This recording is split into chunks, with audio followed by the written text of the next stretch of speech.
Viajamos por Venezuela y sus comunidades. Nosotros queremos que nos arreglen esas calles. Nos reunimos con los vecinos. Tenemos que hacerle un cumpleaños a las cajas para que nos vengan. Escuchamos sus reclamos, sus problemas. Pero es un momento de participar. Y aportamos una solución. Para poder defender nuestra comunidad.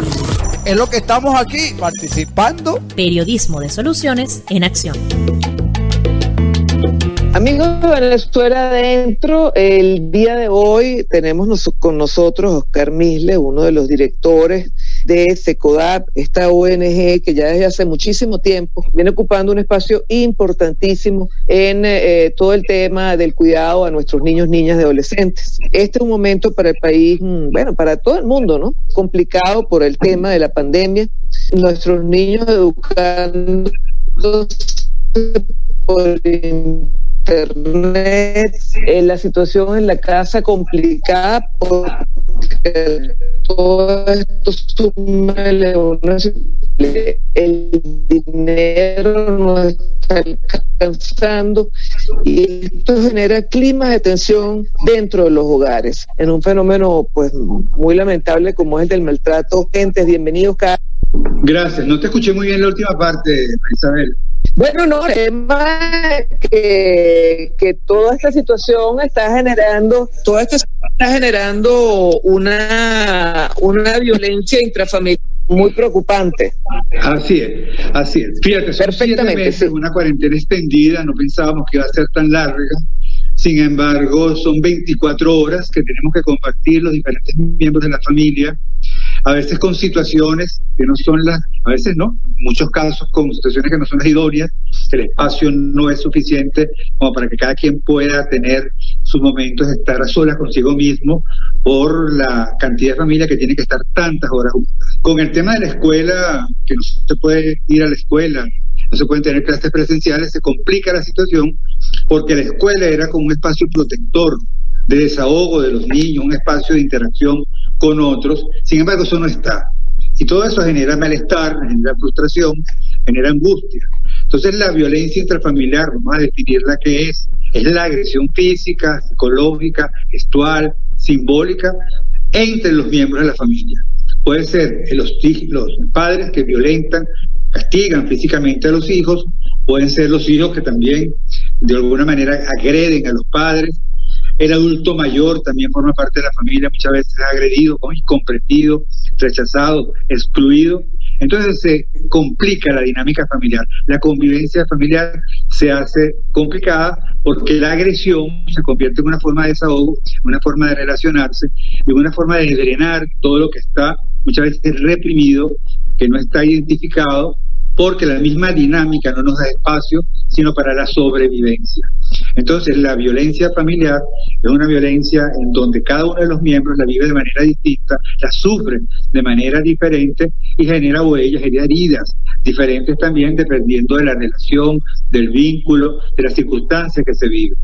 La gente dice, hay violencia intrafamiliar por el coronavirus. Quizás esta situación hace que se haga más visible y que sea mucho más notoria, pero seguramente ya esa violencia venía de antes y con el tema de la cuarentena, de la convivencia, la cantidad de horas juntos se agudiza por todo lo que hablábamos anteriormente, que tiene que ver con las expectativas, las dudas, la ansiedad que se siente al no tener respuesta a un montón de preguntas. Acá surgen más preguntas y las respuestas son cada vez menores.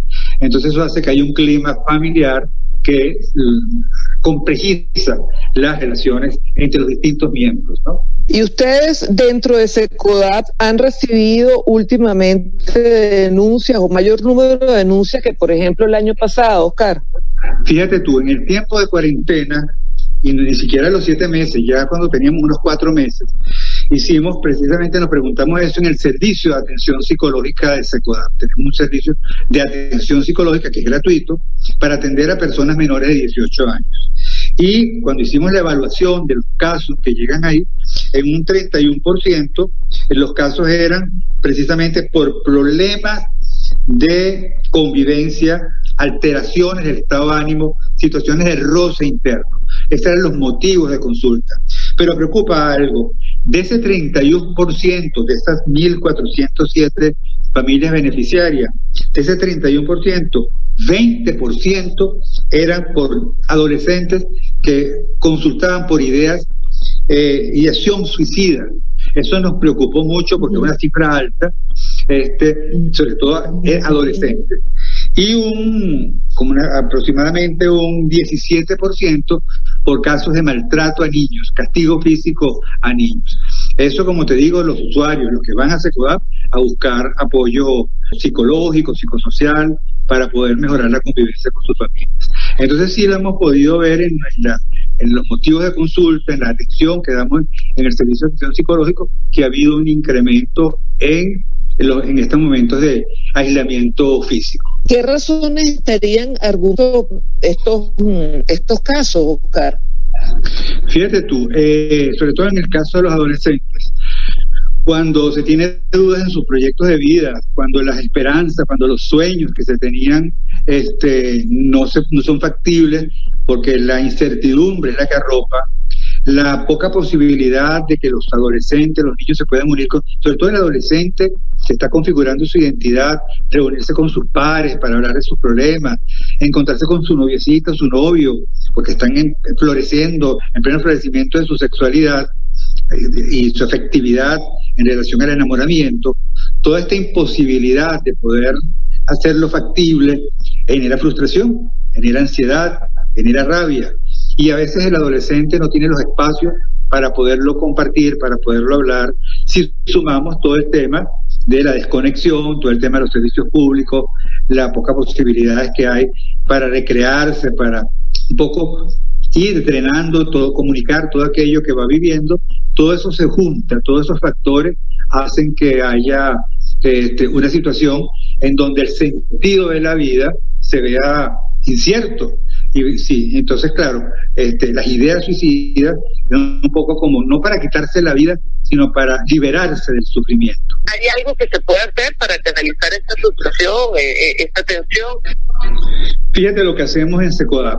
El adolescente necesita sentirse escuchado, no juzgado, necesita un poco tener la posibilidad de poder identificar emocionalmente qué le pasa. A veces le cuesta porque se siente hostil, porque se siente agresivo, de tal manera de que pueda ponerle nombre a las emociones, pero sobre todo reconocer los estados de ánimo. Una cosa es la emoción, tristeza, alegría, y otra cosa es el estado de ánimo que tiene que ver, rabia, en lo que se traducen esas emociones. Por ejemplo, yo puedo tener tristeza porque no veo a mi pareja, porque no puedo encontrar con mis compañeros, porque me gradué de bachiller y no pude hacer el ritual propio de ese momento de cierre. Pero si esa tristeza no la identifico, se convierte en un estado de ánimo que es desgano, descontento, frustración. Y en ese estado anímico no solamente está una emoción sola, sino se combina. Entonces se enmascaran unas que otras. Yo puedo sentir tristeza, pero también mucha rabia. Puedo sentir frustración, pero también tener mucho miedo acompañado de rabia. Entonces fíjate tú cómo es importante el espacio donde ellos puedan conversar. No funciona con los adolescentes los interrogatorios.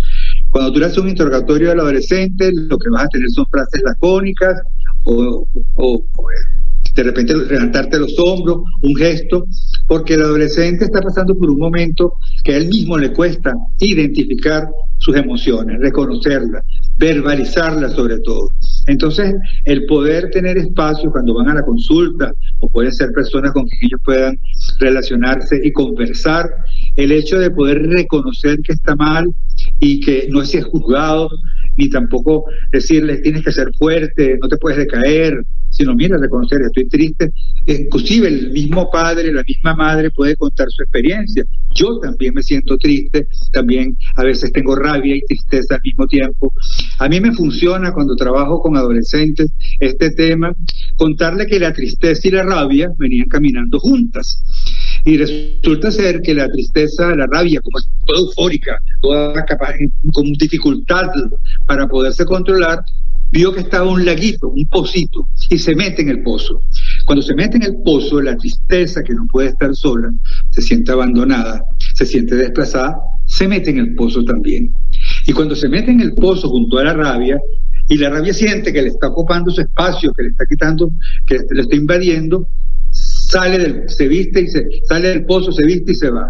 La tristeza, que no puede estar sola, sale, y cuando se va a vestir se da cuenta que la rabia se llevó su ropa, y desde ese momento la rabia está vestida de tristeza y la tristeza está vestida de rabia. Este es un cuento de Jorge Bucay que yo se lo he hecho a los adolescentes cuando trabajo grupalmente con ellos para ver cómo reaccionan, y es interesante ver cómo ciertamente reconocen que muchas veces detrás de una sonrisa puede haber una profunda tristeza que se enmascara con una forma de no mostrar algo que siento, o detrás de una profunda rabia puede haber una profunda tristeza no expresada, no reconocida, y viceversa.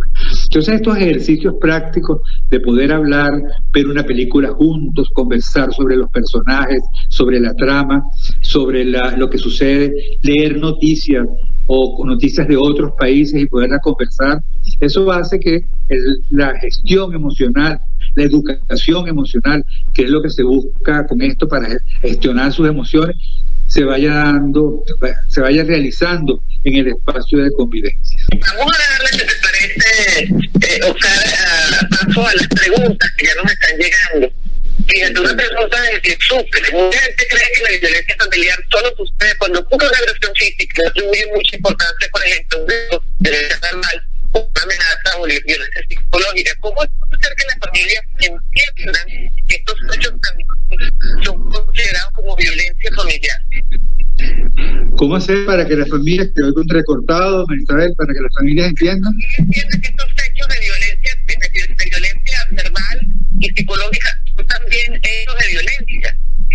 Maravillosa pregunta, excelente pregunta, porque muchas veces se piensa que la violencia es únicamente la física, y no nos damos cuenta que cuando tú le quitas la palabra a un miembro de la familia, cuando lo ignoras, cuando lo excluyes, cuando lo criticas permanentemente, cuando lo estás juzgando, cuando no lo escuchas, cuando él se siente invisible, se siente excluido, todo eso va generando un hecho muy violento internamente, porque no me siento aceptado, no me siento reconocido, no me siento valorado, me siento agredido. Entonces todas esas situaciones que generan tristeza, dolor, sensación pues de minusvalía personal y emocional, son formas de la violencia. Y es muy importante porque en los adolescentes que estábamos hablando, muchas veces la violencia ya comienza en el noviazgo, y cuando está en el noviazgo hay formas no verbales de violencia. Por ejemplo, cuando el novio le exige a la noviecita que le dé la clave para revisarle el teléfono, cuando empieza a cuestionar las amistades que tiene, cuando comienza a sentir también celos inclusive de los afectos de la familia del adolescente o del adolescente. Toda esa intimidación a la vida privada, a quitarle las posibilidades de que ella sea lo que ella está llamada a ser, sino tiene que complacerlo y tiene que hacerlo en nombre del amor, porque viene la frase: si tú me quieres, tú no tienes que reunirte más con fulanita. Y bueno, toda esa persecución muchas veces por inseguridad, por celos, hace que la persona se sienta muy mal y se sienta agredida porque no se siente aceptada, porque no se siente reconocida. Y muchas veces no lo reconoce, piensa que de verdad es por amor que la persona actúa de esa manera. Estamos hablando de los adolescentes y en el noviazgo, pero también pasa en las parejas, el papá, la mamá o la pareja que tengan en ese momento el papá o la mamá, si tienen una nueva relación, también puede pasar que la violencia se exprese de esta manera. Te preguntan desde Caimical Barinas, ¿cuáles son los factores psicológicos que pueden influir en la violencia familiar? Fíjate, los factores psicológicos que pueden influir en la violencia familiar es la no aceptación del otro. Puede ser que yo tenga la imposibilidad de reconocer mis emociones porque no las expreso, porque no las verbalizo. Puede ser que haya habido una historia de violencia que me generó un trauma y hay una herida abierta ahí que empieza a morder porque empieza a vengar de alguna manera lo que no he podido resolver. Puede ser el hecho de que no tenga el reconocimiento por lo que soy, no se acepte de repente mi condición personal, si es una orientación sexual diferente, alguna circunstancia neurológica inclusive. Todas esas situaciones de no aceptación, de no reconocimiento, de señalamiento, hacen que la violencia se haga presente. Tengo otra pregunta que nos está llegando ahorita, por demás interesante, que nos lo hace Tocaya desde Carabobo. Dice Maribel, nos han preguntado cómo denunciar el maltrato familiar en casa de unos vecinos sin que los denunciantes sean delatados. Por caso de maltrato infantil que una persona de nuestra comunidad observa en casa de unos vecinos, pero tienen miedo de denunciar porque son violentos. Es importante, ¿no hay alguna gente a la cual se pueda denunciar sin que quede esta persona, bueno, como los responsables de la denuncia? Sí, es un problema porque cuando tú haces la denuncia generalmente no te exigen que identifiques a la persona y que te identifiques tú como denunciante. Antes podía ser anónima, ahora no, ahora te piden que tú, para poder verificar si la denuncia es cierta. ¿Cómo hacer? Si se puede hacer la denuncia grupalmente, como una asociación, con un grupo, con una organización mejor, para preservar tu integridad física y preservar la integridad física también del denunciado. Muchas veces cuando se denuncia y hay algún nexo, hay algún contacto con la familia se siente muy mal y paga, se desquita con el niño, o el niño o la mujer que es víctima de la denuncia, porque siente que es el causante que haya sido denunciado. Entonces, preservar la integridad de la víctima a través de un consejo de protección o en la fiscalía donde se haga la denuncia, si la violencia es contra la mujer, es muy importante, porque ciertamente puede haber venganza por parte del denunciado y eso se convierte en una agresión que hay que preservarse.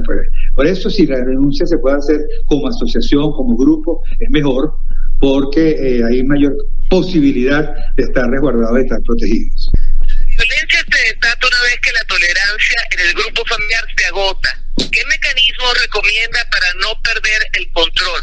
Bueno, aquí vamos a dar los mecanismos que son los que recomendamos permanentemente y a veces tenemos resistencia para ellos, pero son los que sirven y son los que vamos recogiendo en la tensión que vamos teniendo en la aplicación de estas estrategias, la que funciona. Es muy importante reconocer que se tiene el problema. Hay un problema en la casa de convivencia, no nos estamos llevando bien, tenemos dificultad para comunicarnos, tenemos dificultad para tomar decisiones. Reconocer el problema en toda circunstancia es determinante. Una vez que se reconoce el problema, identificar qué está generando conflicto, qué es lo que genera conflicto, entre quienes se da con mayor frecuencia e intensidad del conflicto, para entonces identificar cómo me está afectando esto la relación y me está afectando emocionalmente. Una vez que lo tengo identificado, entonces yo puedo buscar ayuda profesional. Pero para evitar eso, en aras de la prevención, para evitar que la situación que se viva me afecte o afecte la comunicación en el grupo, es importante el trabajo personal que se puede hacer. Cuando yo siento que algo me molesta de algún familiar, de mi pareja o de mis hijos, preguntarme qué estoy sintiendo y si realmente lo que me molesta es lo que hizo mi hijo o mi hija, o es que él activó, detonó algo que yo no tengo resuelto, que no tiene que ver necesariamente con él. Es muy importante entender que si es un niño pequeño el que me genera conflicto porque se porta mal, que así lo calificamos, porque está en un proceso de desarrollo evolutivo donde va cambiando, ¿verdad? Y va teniendo pataletas más recurrentes, la había superado, o ya se orina en la cama, o quiere comer más o menos de lo que normalmente ingería, los alimentos que ingería.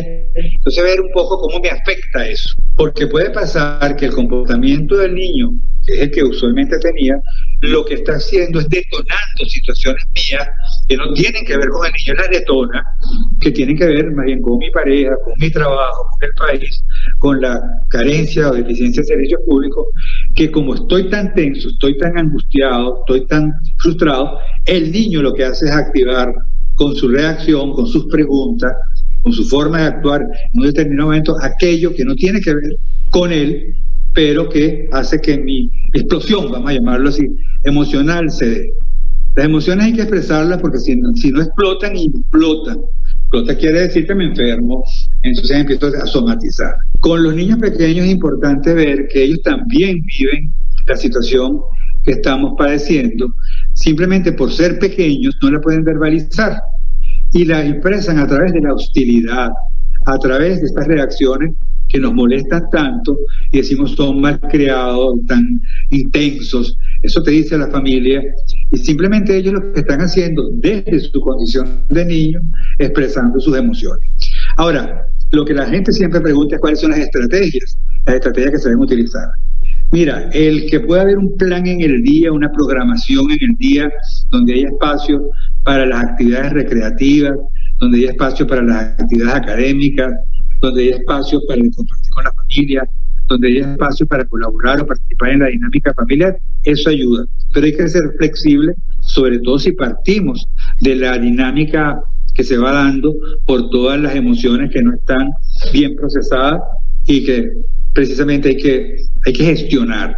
Si no tenemos paciencia, se nos agotó porque no podemos responder serenamente, buscar a alguien con quien hablar. No desahogarnos con los niños, pero tú puedes buscar un amigo, una comadre, una persona conocida, a través de las redes sociales, comunicarte, desahogar, poner en palabras. Eso ayuda, descargar todo aquello que me está afectando para no descargarlo con los niños, para no descargarlo con la pareja, para no descargarlo con el adulto mayor que me pueda acompañar, el papá o la mamá. Entonces un poco buscar espacios para desahogar. Si nosotros nos montamos en un avión, normalmente te dicen que la mascarilla para el oxígeno te la tienes que poner primero tú y después para poder apoyar al niño o a la niña o a la persona vulnerable que tiene al lado. A lo mismo pasa cotidianamente. Si yo no me protejo, si yo no identifico cómo me siento, si no busco con quién desahogarme, con quién tener apoyo, difícilmente voy a tener el autocontrol para poder apoyar a los más pequeños o a los vulnerables de la casa. Esto es un trabajo que hay que hacerlo. Por supuesto que en ese espacio personal de reencuentro conmigo, de hacerme preguntas de cómo me siento, qué tiempo estoy dedicando para mí, para caminar dentro de la casa, hacer ejercicio, oír música, alguna actividad que me logre distraer un poco todo aquello que me está agobiando. Eso que normalmente lo hacemos en otros momentos donde no hay pandemia, pero lo debemos de hacer cuando hay cuarentena, que es cuando más lo tendríamos que hacer, ayuda, definitivamente ayuda. Yo sé que no es fácil por el estado emocional que vivimos, pero hay que buscar para poder gestionar las emociones. No solamente basta reconocerlas, ver en qué estado de ánimo se traduce, sino también qué podemos hacer para tener actividades que me puedan reconfortar, si es la oración, si es la meditación. Eso es importantísimo para recuperar la salud mental y poder relacionarnos de manera menos violenta, menos hostil. Desde Alto Barinas se preguntan, ¿dónde acudir para buscar orientación, ayuda? ¿Existe algún ente, fundación, ONG que pueda ayudar positivamente en esta situación? Nosotros tenemos un servicio de atención psicológica en el que trabajamos a nivel nacional. Acuérdate que ahora esta es una posibilidad que nos da la cuarentena, que es la atención a distancia, ¿no? A través de WhatsApp o a través de también estas vías. Entonces estamos atendiendo personas de diferentes partes del país en el servicio de atención psicológica. Les voy a dar el teléfono para llamar y dejar un mensaje por WhatsApp, y entonces se le da la cita y se atiende, por supuesto virtualmente, pero se dan las orientaciones que puedan servirnos para reconocer lo que estoy viviendo y cómo procesarlo. El teléfono es 0424-283-2359. Repito, 0424-283-2359. Servicio de atención psicológica de SECODAP. Si yo vivo en otro estado del país, llamamos y lo atendemos. No es solamente para Caracas. En este momento lo estamos haciendo a nivel nacional con esta posibilidad que nos da las tecnologías, pues, de poder hacerlo online o a través de teléfono para quienes no tengan internet o no sepan utilizar las plataformas de tener otras vías alternas. Qué maravilla de servicio prestan, de verdad, que es importantísimo tener este teléfono a mano. Muchos de ustedes, amigos, estaban preguntando cómo ayudar a los vecinos que se han presentado, que estén en esta situación. Bueno, aquí está una manera que tal vez pudiera ser una de las alternativas. Pregunta ya para redondear, ¿es posible que haya habido un aumento de niños violentados verbal y físicamente por sus padres al momento de realizar sus asignaciones escolares, ya que sienten temor cuando llega la hora de hacer la tarea? hacer cuando vemos replicarse esto en tu vecino?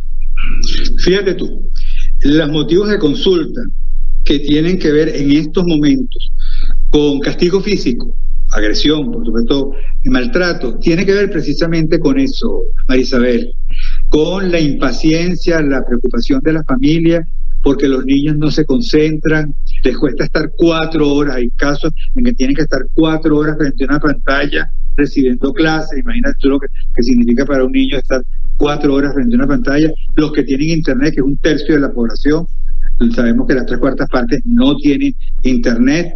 Entonces esa dificultad que tiene la familia para poder acompañar a sus hijos, para tener la paciencia, sin tener el conocimiento muchas veces, porque no son maestros, no son maestras, y tiene más bien que ver cómo hacen para lidiar con contenido que se les olvidó, que lo vieron hace muchos años.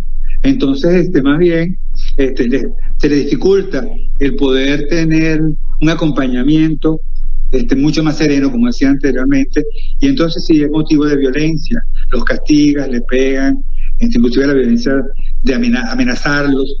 Entonces eso es una realidad que estamos viviendo, y aquí sí quiero poner el punto sobre la I, ojalá que quede sobre la I. Nosotros estamos viviendo una situación donde está afectada la salud mental por una realidad, no es una fantasía, es una realidad.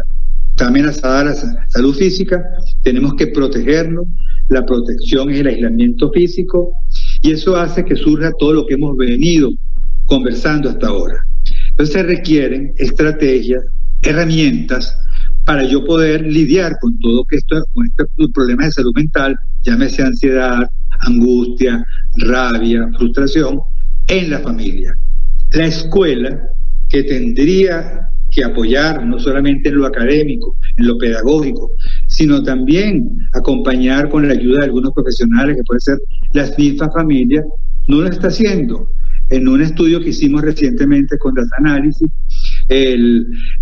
para ver un poco la percepción que tienen las familias de la educación a distancia, solo un 11% de los entrevistados, solo hizo SECODAP con el apoyo técnico de Data Analysis, solo un 11% de los entrevistados ha recibido algún tipo de ayuda psicológica emocional. Imagínate tú, solo un 11%. Sin embargo, en el país se hace mucho énfasis en las medidas que se tienen que tomar de bioseguridad para no contagiarse con el virus. Pero ¿qué pasa con los efectos psicológicos del virus que tienen que ver con lo que estamos hablando hasta este momento?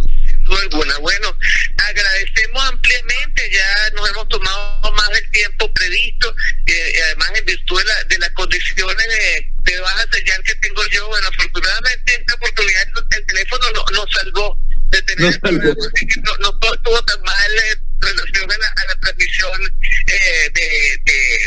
del programa, y la conversación contigo, como siempre, es gratísimo conversar contigo, Oscar, a pesar de las circunstancias técnicas, decimos, y la ayuda que nos ha dado es tremenda.